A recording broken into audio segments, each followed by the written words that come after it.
Goeiemôre almal, lekker om weer vanoggend saam te wees. Hoop dit gaan goed met julle almal.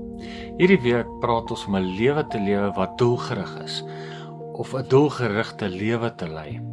En so maklik kom die vyand in en weerhou ons om in hierdie doelgerigte lewe wat God vir ons het te lewe, omdat ons baie keer sukkel met 'n offense, met 'n aanstoot.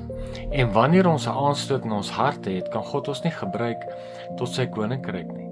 Of wanneer ons 'n aanstoot het, dan is ons nie doelgerig nie, dan wil die vyand ons afskei en wegskei van God se plan vir ons lewens. En elkeen van ons is ons verantwoordelikheid om te deel met daai offense in ons lewens. Wanneer ons aanstoot neem, is dit nodig om te gaan en te sê, Here, vergewe daai persoon of vergewe dit. En beweeg dan aan, sodat ons doelgerig kan wees.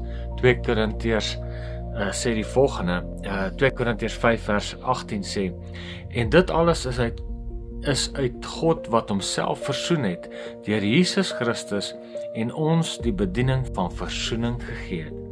Wanneer ons versoen is met die Vader, wanneer ons versoen is, kan ons lewe doelgerig wees. En die vyand wil ons net keer om doelgerig te wees. En as hy jou en my kan keer om doelgerig te wees, wen hy. Kom ons laat hom nie wen nie. Kom ons deel met die aanstote in ons harte. Kom ons word versoen weer met die Vader en word weer doelgerig om hierdie wêreld vir sy koninkryk te bereik. In Jesus naam. Amen.